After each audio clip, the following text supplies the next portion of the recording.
My name is Harper Whitcomb. I'm 29, and I'm the youngest engineer in Washington state history to earn a structural engineer license before turning 27. Most people don't know what that means until something falls down. I'm the person the city of Seattle calls when a parking garage develops a hairline crack, when a school gymnasium's roof trusses start groaning in a windstorm, when a developer needs someone to stamp a seismic retrofit report and put their license on the line for it. I read concrete, the way other people read faces. I know when something is lying to me. None of that mattered 2 Saturdays ago, when 214 guests at the Fairmont Olympic Hotel watched my mother hold up a stack of quitclaim documents. In the middle of my sister's wedding reception and demand, in front of judges, developers, and half of Seattle's legal establishment, that I sign over the only property I actually own, I said no. Her hand connected with my cheek so hard. The pearl stud my grandmother gave me for my licensing exam skittered across the ballroom floor and disappeared under a table skirt. The jazz trio stopped mid-bar. A waiter froze with a tray of champagne flutes, tilting dangerously in his hands. Somewhere behind me I heard my sister's new mother-in-law whisper, "Oh my God." And I understood, in that ringing silence, exactly how many of these people had been waiting their whole marriage to that family, to see something like this happen. That was my family's answer to being told no in public. That was the moment, standing there with my face burning, and 214 sets of eyes on me, that I stopped trying to be understood by people who had already decided who I was. I picked the pearl up, put it back in my ear, with hands that did not shake, and made one phone call. 90 minutes later, a woman walked through those double doors with a folder that would end my mother's career. But I need to take you back 4 years first, because none of this makes sense unless you understand exactly how long I've been the family's structural failure. Before I go further, if you've ever been the one who fixed everything and got credit for nothing, drop a comment and let me know. It matters to me more than you'd think. The call that started it all came on a rainy Tuesday in October 2020. I was in my apartment in Fremont, running load calculations for a mixed-use project in Ballard, when my grandmother's name lit up my phone. Josephine Whitcomb didn't call to chat. She'd spent 34 years as a principal structural engineer at Callaway and Reed, one of the first women in Seattle to stamp her own drawings, and she talked the way she designed buildings. Nothing extra, everything load-bearing. "Harper," she said, "I'm changing my will, and I need you to hear it from me before you hear it from anyone else. I'm leaving you the loft on Western Avenue." I set down my pencil. The Western Avenue loft wasn't just real estate to Josephine. She'd personally engineered the seismic retrofit on that building in 2009, back when half the developers in Belltown were still ignoring Cascadia fault projections. She'd bought a unit in it as a kind of signature, proof that the work held. It was worth $3 million now, and it was the only thing in her estate she'd ever called mine, structurally and otherwise. "Grandma, why me?" "Because you're the only one who ever asked me how the cantilever worked instead of how much the view cost," she said. "Your mother sends a card at Christmas. Your sister hasn't asked me a real question since she was 12. You drove out to a job site in Tacoma in the rain to look at rebar with me. That's not nothing, Harper. That's everything. I should have known the peace wouldn't last. It never did in my family." Within 3 weeks, my mother, Diane Whitcomb, had summoned what she called a family meeting at the house in Madison Park, the one with the view of Lake Washington. She'd spent 20 years making sure everyone noticed. I walked into that living room and found them arranged like a deposition. My father, Gordon, in his usual chair by the window, a man who'd built a real estate empire on other people's labor, and his own gift for staying silent at the right moments. My sister Bree, perched on the arm of the couch, in a way that made sure her engagement ring caught the light, and my mother, standing because Diane Whitcomb never sat when she was about to deliver a verdict. "Harper," she said, "we need to talk about your grandmother's judgment. Her judgment is fine. A $2-3 million unit, Harper, to one grandchild, while Bree is starting her life with Connor and needs a home that reflects who the Ashfords are." Diane's voice had that particular smoothness she used when she'd already decided the outcome and was only performing the discussion for witnesses. "The fair thing would be for you to decline it, or at least agree to sell and split it. I'm not doing either. Then I hope, she said, you understand what selfishness costs in this family. I found out exactly what it cost over the following months. I disappeared from the group text without an announcement. I found out about Bree's engagement party from an Instagram post. A rooftop bar downtown, 30 of our cousins raising glasses. I hadn't been invited to touch. When I asked my mother about it, she told me she'd assumed I was too busy with the little building inspections to care. My little building inspections. I held a professional engineer license that made me legally, personally liable if a structure I certified ever failed. I had signed off on retrofits that protected thousands of people who would never know my name. To Diane Whitcomb, none of that outranked a law degree or a husband with a corner office. If you've made it this far, I want you to know the worst part wasn't being excluded. It was what came next, so stay with me, because Chapter 2 is where the concrete starts cracking, and I promise you, it does not crack quietly. What I didn't understand yet, in the fall of 2020, was why my grandmother had started declining to visit the Whitcomb Group's newest project, a 9-story mixed-use building on Rainier Avenue that my mother had personally shepherded through permitting. Josephine had engineered half the buildings in that neighborhood over her career. She should have been proud to walk the site. Instead, every time Diane mentioned it, my grandmother's jaw would tighten in a way I'd only ever seen her use on contractors who'd cut corners on rebar spacing. Grandma, I asked her once over tea at her place in Queen Anne, why won't you go see the Rainier building? You designed half of everything like it in this city. She looked out the window for a long moment, the way she did when she was calculating a load path in her head, before she'd let herself say it out loud. Some structures, she finally said, aren't as sound as the paperwork says they are. Leave it there for now, Harper. I let it go. That was my first mistake. It would take almost 4 years my sister's wedding, and a stamped inspection report with my grandmother's forged signature on it, for me to understand exactly what those words had cost, and exactly what my mother had built her entire fortune on top of. 3 months before the wedding, my phone rang at 6 in the morning. My grandmother's voice had a different weight to it than I'd ever heard. Harper, I need you to listen carefully. If your mother pushes you at that wedding, and I believe she will, I want you to call Robert Calloway immediately. She gave me a number. My hands weren't steady when I wrote it down. Grandma, what's going on? Your mother thinks I stopped paying attention when I retired, she said. She forgets I taught half the inspectors in this city how to read a stress test. Whatever happens at that reception, Harper, don't sign anything. And remember, whatever else you hear about me in that room, I love you. I have always loved you. She hung up before I could ask what whatever else you hear about me was supposed to mean.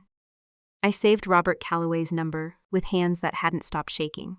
I told myself I was overreacting. I told myself Josephine Whitcomb had spent her whole career finding problems in structures that other people swore were fine. And maybe, just maybe, this was the one time her instincts were wrong. I went back to my calculations that week, to my job site visits, to the ordinary rhythm of a life built on things I could measure and prove. Part of me even let myself believe the wedding invitation when it arrived in January. Thick cream cardstock with my name, written in calligraphy. I almost didn't recognize as addressed to me might actually mean what it was supposed to mean. That maybe, after 4 years of silence, my family was finally ready to let me back in without conditions attached. I should have known better. I'd spent my entire career learning to read the difference between a structure that was sound and a structure that had simply been dressed up to look that way. I just hadn't yet learned to apply that same eye to the people who raised me. I wouldn't understand any of it, not really, until I was standing in a ballroom on Western Avenue. 3 months later, my cheeks still burning, watching my entire family's carefully engineered life begin, finally, to fail its load test. 4 years is a long time to be quietly building a case against your own family, and I want you to understand something before I keep going. I didn't start out trying to catch anyone. I started out trying to be useful, the way I'd always been useful, and it was only slowly, the way a hairline crack widens under repeated load, that I understood what I was actually looking at. It started with favors. My mother would call and ask me to Just take a quick look at a property inspection report before she signed off on a sale.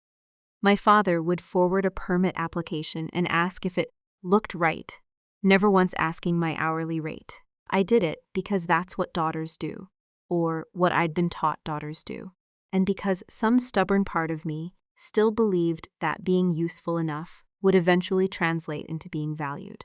If you've ever done unpaid labor for people who called it love, you already know where this is going. Stay with me.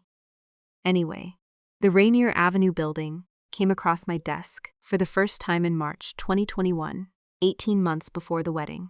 My mother sent me a PDF, no context, just a message that read, "Can you glance at this before Friday? Need your engineer eyes on it." It was a structural inspection report for a 9-story mixed-use building.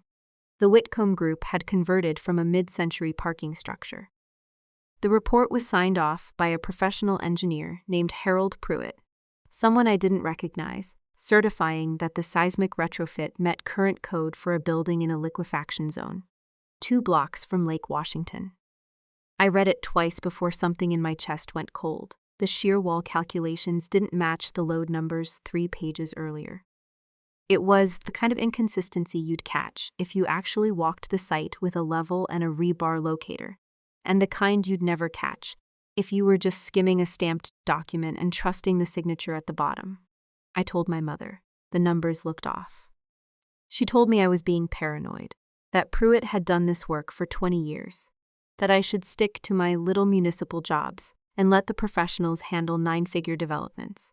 I let it go, that's twice. Now I've told you.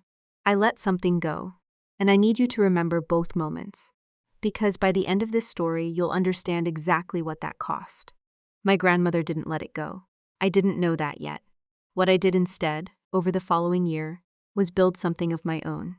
Nights and weekends, seismic assessments for small commercial buildings in Ballard and Georgetown, the unglamorous work nobody else wanted. I saved almost everything. While my sister posted photos from a bachelorette trip in Cabo, my parents had quietly funded, I was running load tests in a rented warehouse at 11 at night, building a reputation, one careful, boring, well-documented report at a time. Nobody in my family asked how I was doing it. They'd already decided my work was a hobby.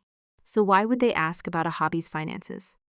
By late 2022, I had 11 private clients, and a name a few engineers in Seattle had started to recognize on its own, not as Diane Whitcomb's daughter, but as Harper Whitcomb, P.E. It felt like the first thing in my life that was entirely structurally mine. If you've ever built something quietly while the people around you assumed you were failing, tell me in the comments. I read everyone. The call that changed. Everything came from an old friend, Marcus Delgado, an investigative reporter at the Seattle Times, who I'd known since undergrad at the University of Washington. In September 2022, he called me out of nowhere and asked if I knew anything about a building on Rainier Avenue. "Why are you asking me that?" "Because your last name is Whitcomb," he said, "and because I've got a tenant in that building who says her unit has a crack running floor to ceiling in the bedroom wall, and the property manager told her it was cosmetic."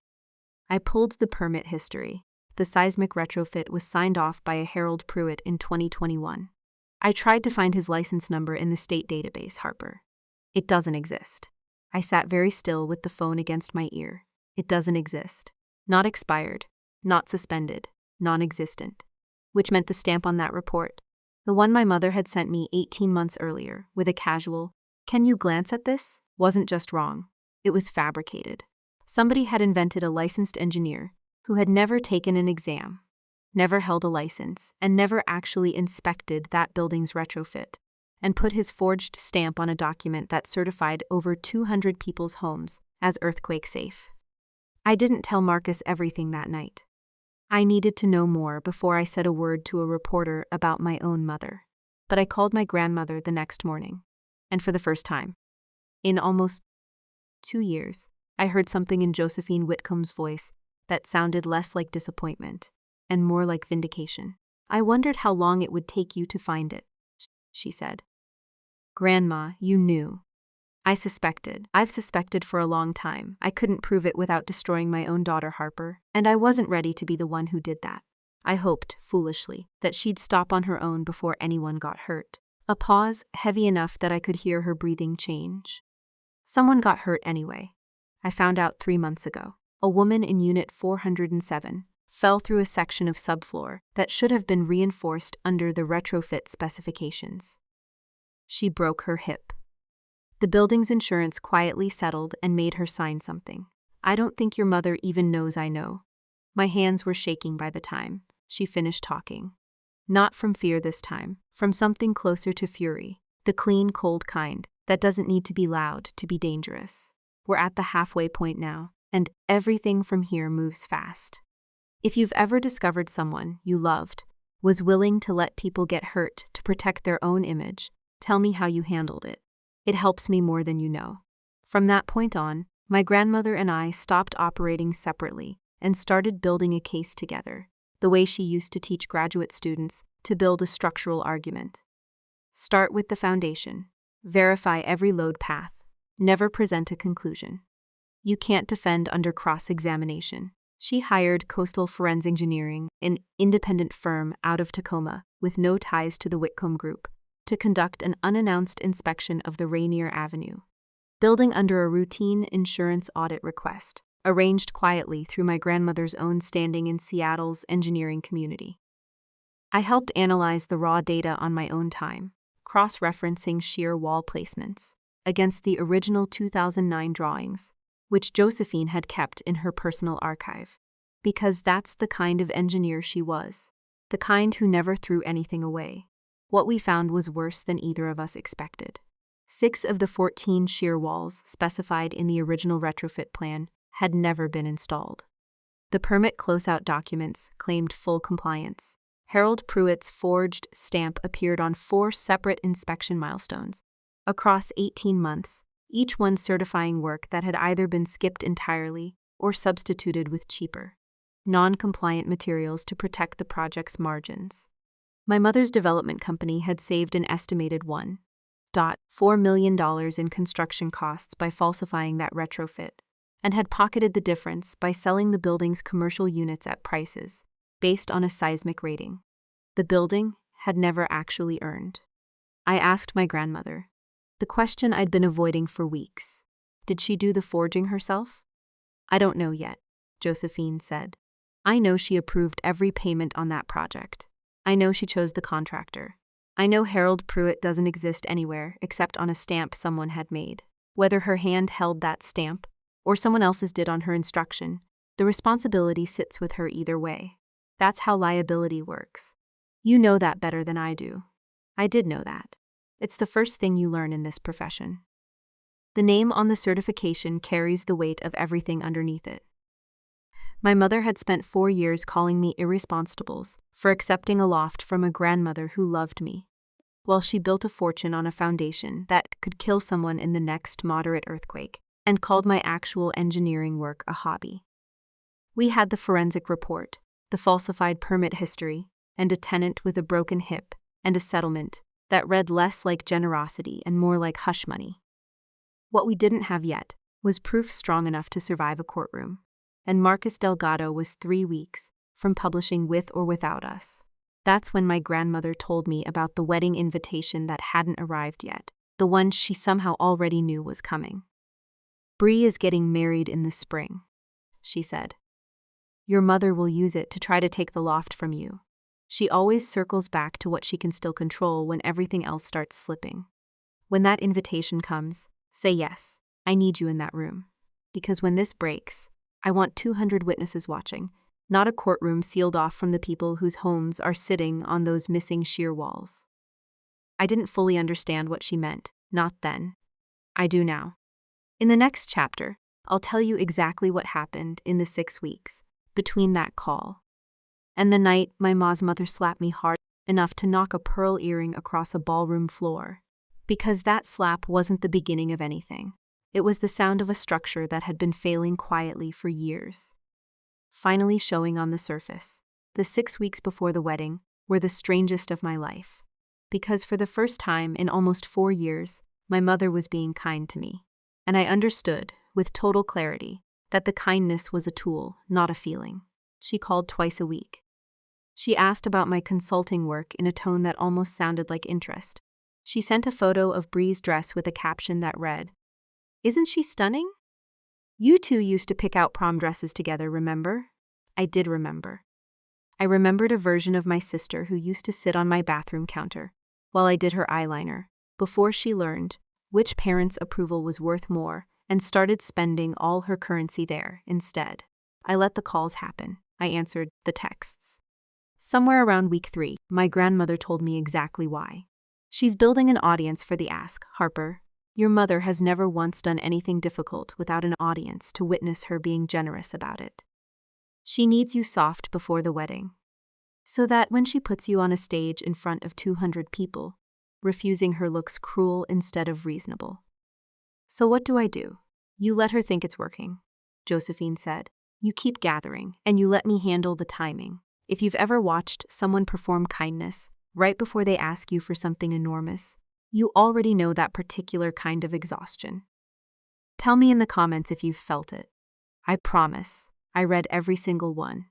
2 weeks before the wedding, I drove out to the Rainier Avenue building myself, off the record, on a Sunday, when the property manager's office was closed. I stood on the sidewalk across the street, with a set of the original 2009 drawings folded in my jacket pocket, looking up at 9 stories of glass and concrete that 211 families called home. And I did the math one more time, the way I do it for every building I've ever certified. 6 missing shear walls, a liquefaction zone rated for a magnitude 6.5 event, a structure that, on paper, would perform exactly as designed in an earthquake, and that, in reality, would fail somewhere around the 4th floor. I thought about the woman in Unit 407 with the broken hip. I thought about my mother's Valentino gown and her seat on the board of the Seattle Symphony and the framed magazine profile in her office that called her the woman rebuilding Seattle's skyline. One thoughtful project at a time. I did the arithmetic that had been building quietly in me for 4 years, and for the first time, I let myself finish the equation, out loud, standing alone on that sidewalk. I was not her daughter in any way that mattered to her. I was infrastructure. I was the load-bearing wall. Nobody thanks because the building simply doesn't fall down. I had been holding weight for this family my entire adult life, absorbing blame, absorbing silence, absorbing the quiet assumption that my work was smaller than everyone else's. While the actual structural failure, the real danger to real people, had been happening the entire time in a building with my mother's name on the permits. That's the moment I stopped waiting to be understood. I want you to sit with that for a second, because it's the whole story, really. I stopped hoping my mother would see me clearly. I started calculating what it would take to make everyone else see her clearly instead. 10 days before the wedding, Marcus Delgado called again. "I can't sit on this much longer, Harper. My editor wants it filed by the end of the month. Give me until after the 15th, I said. "I promise you, whatever you're planning to publish, it'll be a better story if you wait." He didn't ask why. Good reporters know when someone's holding a card they haven't shown yet. 1 week before the wedding, my grandmother called me at 6 in the morning. I told you about this call already, back at the start, but I didn't tell you everything that was said, because I needed you to understand the arithmetic first. "Harper, I need you to listen carefully," she said. "Robert Calloway has everything ready. The forensic report, the falsified permit history, sworn statements from 2 structural engineers at Coastal who reviewed the shear wall data independently, and a formal referral I've already sent to the Department of Construction and Inspections. If your mother pushes you at that wedding, and I believe with everything in me that she will, you call him. He'll know exactly what that means. And if she doesn't push me, she will," Josephine said without a trace of doubt. "She's spent 4 years building toward this exact moment, Harper. She thinks it ends with you signing a piece of paper. She has no idea what it actually ends with. If this story is making you think about your own family's version of a shear wall, the thing nobody talks about because everyone's too invested in the building staying upright, I want to hear about it. What did it cost you to finally look at it directly?" The morning of the wedding, I stood in front of my mirror in Fremont for a long time before I got dressed. I thought about wearing something plain, something that wouldn't draw attention, the way I'd trained myself to disappear at family events for most of my life. Then I thought about the woman in Unit 407, and I put on a dark green dress instead, something that made me feel like exactly who I actually was. And I drove to the Fairmont Olympic Hotel with a folder in my bag that I hoped I wouldn't need to open. The ballroom was everything you'd expect from a wedding. My mother had planned to be photographed. White peonies cascading from iron chandeliers. A string quartet playing something classical and forgettable. 214 guests in black tie.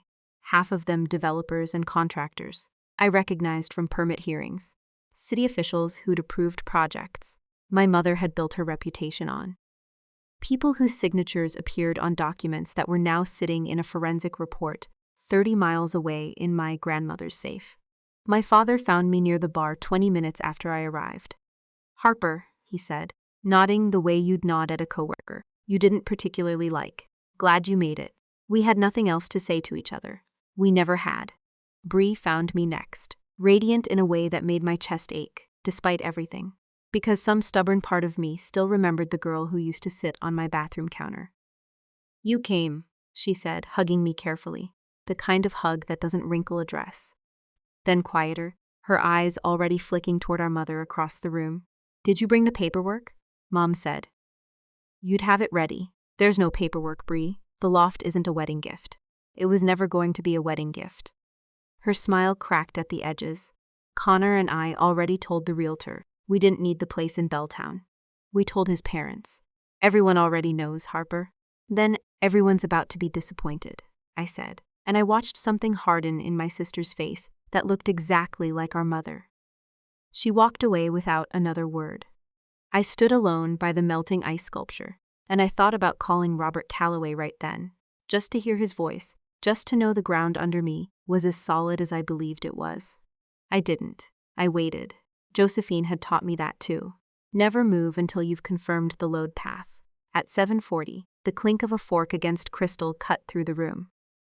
My mother stood at the head table, microphone in one hand, champagne in the other, radiant in a way that had nothing to do with joy and everything to do with control.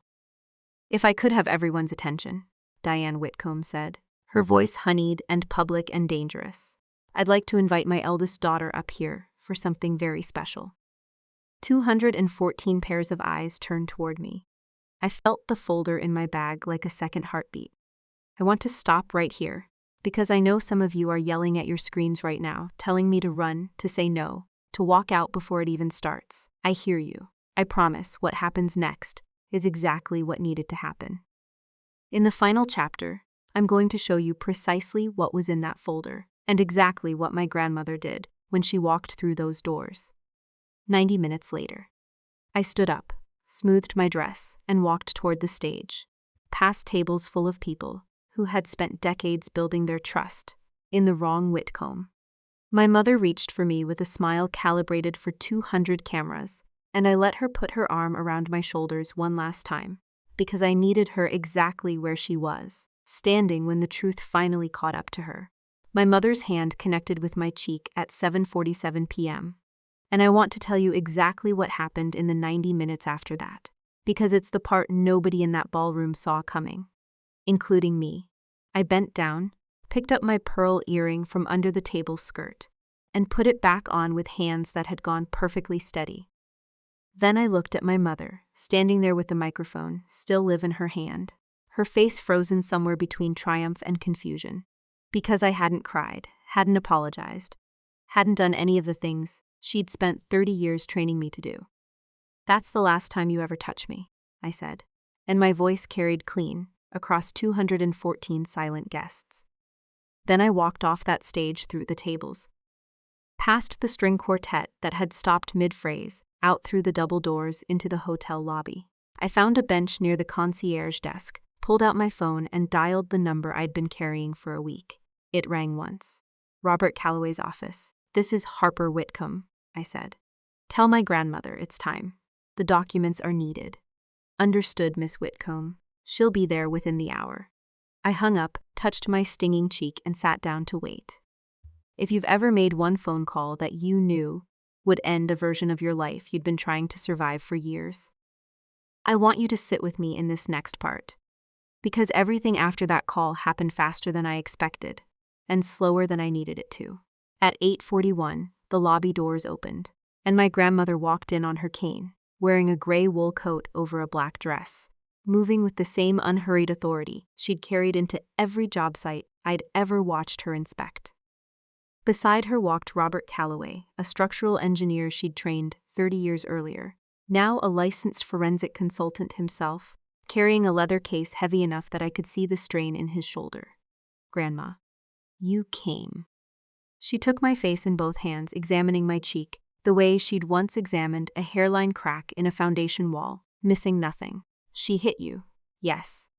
Her jaw tightened exactly the way it used to when a contractor tried to explain away a cut corner. Then she kissed my forehead. "Let's finish this," she said. We walked into the ballroom together. Chaos had already taken over. Guests clustered in nervous conversation, champagne forgotten on tables. Bree was crying into Connor's shoulder while his parents hovered with expressions I can only describe as calculating their own exit. My mother stood near the head table, gesturing sharply at my father, who looked like a man trying to disappear into his own tuxedo. Nobody noticed us at first. Then someone gasped, and the sound rippled outward until my mother turned and saw her own mother walking toward her across the marble floor. "Mom." The word came out of Diane like something breaking. "What are you doing here?" "I'm here for my granddaughter's wedding," Josephine said, her voice carrying easily across the stunned room, without any need for a microphone. I wasn't invited, of course. I decided to come anyway. She stopped 10 feet from her daughter, close enough for 214 guests, most of them developers, contractors, and city officials who had built careers on trusting the Whitcomb name to hear every word. My name is Josephine Whitcomb. I was a licensed structural engineer in this state for 34 years. I am here to tell you the truth about the Rainier Avenue project. Robert Calloway opened his case and withdrew the first document. This is a certified forensic engineering report from Coastal Forensic Engineering, an independent firm with no financial relationship to the Whitcomb Group. It documents structural deficiencies in a 9-story residential and commercial building at 1140 Rainier Avenue, Inu. The room went very still. I could feel every eye shifting between my mother and the folder in Robert's hands. 6 of the 14 required shear walls specified in the original 2009 seismic retrofit were never installed. Josephine continued. The close-out inspections certifying full compliance were signed by a professional engineer named Harold Pruitt. Harold Pruitt does not hold and has never held a license to practice engineering in the state of Washington. His stamp was fabricated. "This is insane," my mother said, but her voice had lost its honeyed control. "Mother, you're confused. You don't understand construction the way you used to." "I understand it perfectly," Josephine said. "What you don't understand is that I've spent the last 18 months watching. You build a fortune on a lie that could kill someone in the next earthquake. A tenant in Unit 407 already fell through unreinforced subfloor and broke her hip. Your company settled quietly and made her sign away her right to speak about it." A murmur went through the crowd, sharp and immediate, and I watched 3 separate developers pull out their phones. "You're fabricating this," Diane said, but she was looking at the faces around her now, not at her mother, and I recognized the exact moment she understood that the room had already stopped believing her. I forwarded this entire file to the Seattle Department of Construction and Inspections 9 days ago, Josephine said, and to the state licensing board, given that your permits list your professional oversight on every phase of this project. Falsifying a structural certification is a felony in this state, Diane. Up to 10 years, depending on what the investigation finds about intent. My father finally spoke, his voice flat and small, in a way I'd never heard from him. "I didn't know about the forged stamp. I signed what I was told to sign." "You signed a 9-figure development's compliance paperwork without reading it," Josephine said, not unkindly, which somehow made it worse. "That's its own kind of failure, Richard. Just a quieter one." Bree looked between our mother and grandmother. Mascara streaked down her face. "Mom, is this true? Is any of this true?" Diane didn't answer. She couldn't. Everything she'd spent 3 decades building, the board seats, the magazine profile, the trust of an entire city's construction industry, was dissolving in real time in front of the exact audience she'd assembled to witness her generosity. I need to pause here, because I think this is the part of the story that matters most, more than the reveal, more than the slap, more than any of it. I wasn't standing in that ballroom because I wanted revenge. I was standing there because for 4 years, I had let my family convince me that being useful and being valued were the same thing. That silence was the price of belonging, and that the people with the loudest confidence in a room were automatically the ones telling the truth. They weren't. My mother was confident because she'd never once been asked to show her work. I only found the crack in her story because I never stopped checking mine. That's the whole lesson if you're looking for one. Confidence isn't proof. Being liked isn't the same as being right. And the people who quietly do the careful, unglamorous work of checking the math, the ones nobody thanks at family dinners, are usually the only reason the whole structure hasn't already come down on everyone's heads. We left the ballroom together, my grandmother's hand steady on my arm. Behind us, I heard my mother's voice rising into something desperate and incoherent. Heard Connor's parents already pulling their son toward the exit. Heard the low roar of 214 conversations, restarting all at once, every one of them about us. 6 weeks later, the state licensing board suspended the Whitcomb Group's authority to self-certify any construction project, pending a full investigation. The Rainier Avenue building was placed under an emergency retrofit order at the company's expense, and 11 other Whitcomb projects went under review for the same inspector's forged stamp. My mother was charged with falsifying a structural certification, and Robert Calloway told me privately that the tenant in Unit 407 had finally been connected with an attorney willing to challenge the settlement she'd been pressured to sign. I don't call it revenge. Even now, I call it a corrected calculation. My grandmother says there's no cruelty in telling the truth, only clarity, and I believe her because I watched the truth save 211 families from living inside a building that was never as safe as the paperwork claimed. I still own the loft on Western Avenue. I sit on that balcony most Sundays now with my grandmother, and we talk about buildings and about my father's careful, distant attempts to rebuild something with one honest conversation at a time. I haven't decided yet if there's room for my mother in whatever comes next. Some structures, once you know exactly how they were built, you don't trust again just because someone repaints the lobby. If this story reminded you that the quiet ones, the ones who check the math instead of raising their voice, are usually the ones actually holding everything up, I want to hear about it. Tell me in the comments who in your life has been carrying weight nobody ever thanked them for. Thank you for staying with me through this one. If it meant something to you, hit like, subscribe, and stay close, because there's always another story worth telling here on Shadow Drama Stories. Until next time, take care of yourselves, and remember, the truth doesn't need to be loud. It just needs to hold.